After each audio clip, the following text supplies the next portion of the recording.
G'day, I'm Ian Swain, the owner of Swain Destinations, and welcome to another G'day with Ian Swain. Today we move back to South Africa, and my guest is Alistair Leuner, who is the general manager of Tintswalo Safari Products. The Tintswalo family, owned by the Corbett family, comprises Tintswalo Safari Lodges, 4 of them, and Tintswalo at Boulders and Atlantic near Cape Town. My first visit to Tintswalo Safari Lodge was when I flew by chopper with a small group while on safari, to see personally what everyone had told me about and raved about, not only the safari experience there, but the family feel that is synonymous with this group. Tintswalo Atlantic is a magical place, and one of my daughters, Leander, who celebrates weddings, went to Cape Town to officiate at a wedding to one of her close friends.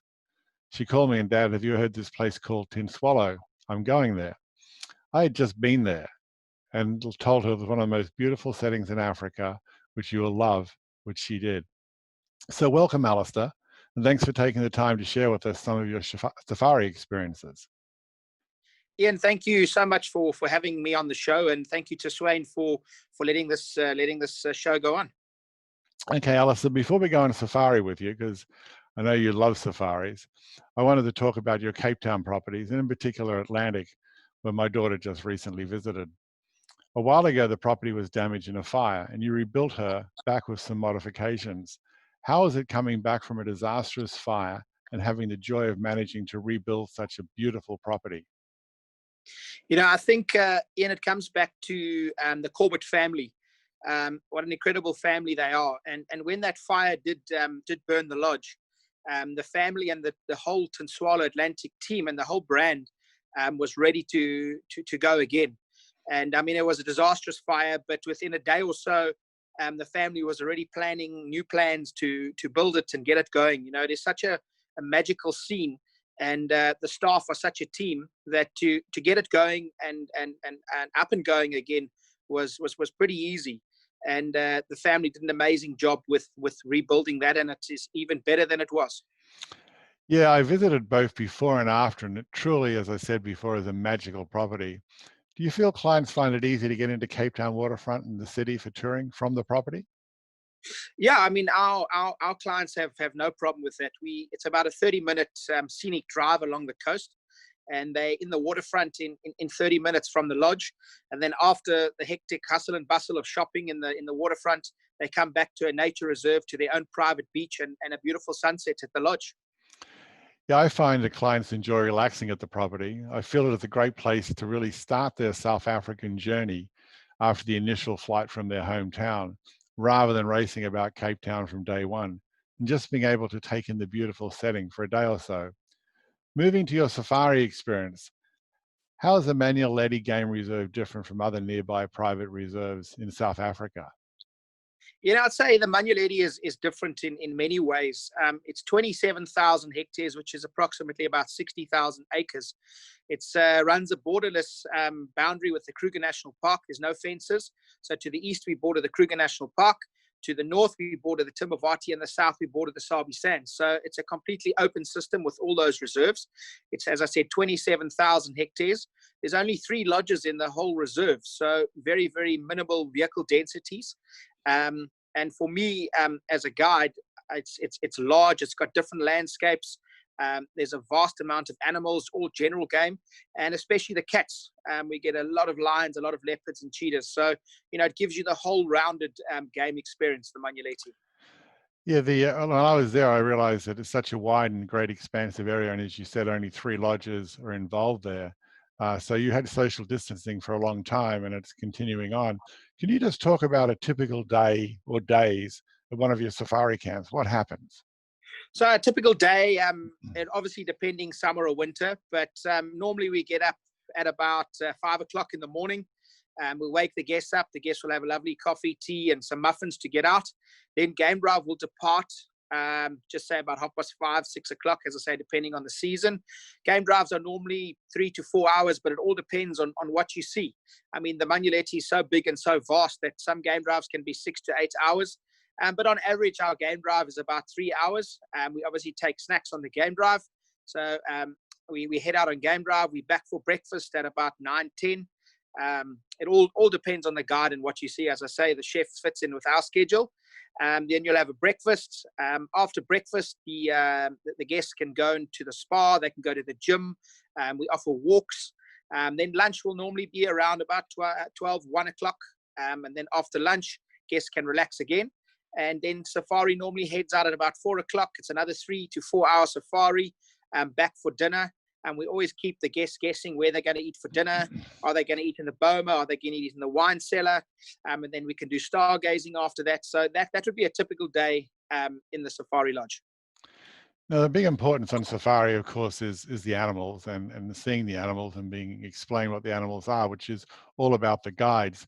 Can you give me a little background as to the training that your guides or rangers have to go through before they become a qualified guide to take our guests? So all our guides are qualified with FAGASA, which is Field Guides Association of South Africa. We only take guides with a minimum amount of 5 years experience into the lodge. And then you obviously have to have all your FAGASA qualifications, all your rifle handling qualifications. We like to take guides that are level 2 and up with FAGASA with a vast amount of experience. They also come into the lodge and we do our sort of own internal training just to make sure the guides are, as I say, 100% qualified and up to standard. Before they even drive guests, we will have a 6 months lead period where they'll learn the roads and go out with the other guides. And then only then will they go out with your guests. Yeah, I know I'm always in awe, and I've done over 200 game drives in my time in different parts of Africa. And I'm always in awe of the drivers or the rangers to actually get us back to the camp. I mean, you've got these little dirt roads all over the place, and just to find their way back to the camp is a feat, let alone finding the animals. So I take my hat off to them. They're trained very well. As you know, Alistair, we do a lot of honeymoons with guests. And as you know, the safari is a popular experience for newlyweds, particularly if they're using your suites at Tintswalo. And if you have a honeymoon couple staying, what is something special or extra special you can do for them while on safari? Well, we always surprise them with many surprises. We've got a beautiful hydro bath and spa. So when you're on honeymoon, we give you a complimentary hydro bath lunch at the spa with beautiful champagne. So you won't know about that. We'll just arrive at lunch and say, listen, we've set up lunch for you in the spa. You'll go to the hydro bath, and we do beautiful dinners out in the bush for honeymooners. And wherever, we just make them feel special. And with so many special areas, and you alluded to some of them before on the reserve where you can have meals, one actually I love is right in front of the lodge at Tintswalo Safari. And do you find the guests get surprised to be having a meal in the riverbed in front of the lodge like you do?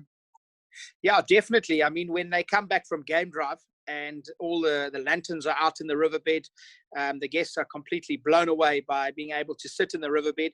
You know, they all day they watch the elephants come and drink from the water in front of the lodge. So to be able to be out there, obviously in a safe environment with the rangers and under the African stars is pretty amazing. Yeah, it's a memory I've had for a long time and I'll never forget it. It's just a truly magical place. We also do a lot of multi-generational families, you know, grandpa and grandpa and the kids and then the grandkids. And being a grandfather myself now, I really appreciate multi-generational families. And they're a big part of our clients, and we do a lot of their travel for them. What benefits does Tintswalo family camps, which you've got a couple of, offer to enhance their stay? Yeah, no, I mean, our family camps is obviously Manor House. It's Tintswalo Family Camp in the Valkefauna Game Reserve. And then our new lodge, Lapalala, Tintswalo Lapalala, and those also in the Waterberg. And what we try and do with families is obviously we've got an amazing kids program for the kids to keep the kids occupied during the day so the parents can go enjoy the spa. But the rangers and trackers take the kids out and do a really sort of great program with the kids and just keep the kids entertained. And then obviously the game drives, you know, with the rangers is family orientated. The lodges are family orientated. So the family's together, and it really just makes a whole family experience. So how many people can you have on one of your vehicles on game drive? Yeah, and at the lodge, we have a maximum of 6 people in the vehicle. But obviously, if a family comes and requests more, we will do that. Families do like to be together. So six maximum unless it's special request. Right. Now, during the lockdown, which we've been experiencing, are there any extra precautions instituted to protect the wildlife at your reserves? I mean, do they miss us being there? Of course, they miss all the guests. The rangers also miss all the guests. But I mean, we've got a very good anti-poaching unit on the reserve, and they're really looking after the animals. And then what we as lodges are doing is creating our virtual safaris, which not only takes the brand to all our guests stuck at home, but also helps the anti-poaching unit. You know, we're more eyes and ears out in the bush. We do patrols every morning and every evening. So we just, as I say, eyes and ears for the reserve as well. Well, you've also, I noticed, started up virtual safaris or virtual game drives, as you call them, where you go out and you tape the game drive itself, which you're putting online, which I think is a great experience for us to look at and see, and just see the animals and what they're doing. Um, I asked this question to all my guests because it really overwhelms me, the showing of support globally for the local communities during this lockdown process. I wonder if you could share some stories of the communities that you work in that are showing over and above what they've done to support one another during the lockdown. I think, you know, if I just look at our lodge, what our family and our lodge is doing is we've got 3 incredible feeding schemes. One in this area, one in Cape Town at Hout Bay at Atlantic. It's called Yebo Fresh, and then one in Johannesburg. And we're doing all these feed schemes and sending out food parcels to people who are not able to acquire food. So that's one of the big things. Another one we're doing here is a lot of the local farmers in these areas don't have any materials. So we're supplying wood for their kraals and their dip tanks for their cattle. So everyone is getting together in this time of hardship and really helping. It's great to hear. I mean, there's just so many wonderful stories. Well, the last couple of times we met in Nashville together when you came up to train our great staff about your products, and then you came into the office just late last year. So I look forward to seeing you again, and hopefully it'll be on safari when we can go out and see the animals and let them know that we're still around and we didn't get poached. And we'll see you soon. But I really appreciate the time you spent with us today, explaining some of your wonderful experiences that you can provide our clients. Thank you very much, Alistair. Yeah, thank you, Ian. And once again, thank you to Swain. And we really appreciate all the support from Swain. And we look forward to seeing you guys on safari and in Cape Town again. Thank you. Thanks, Ian.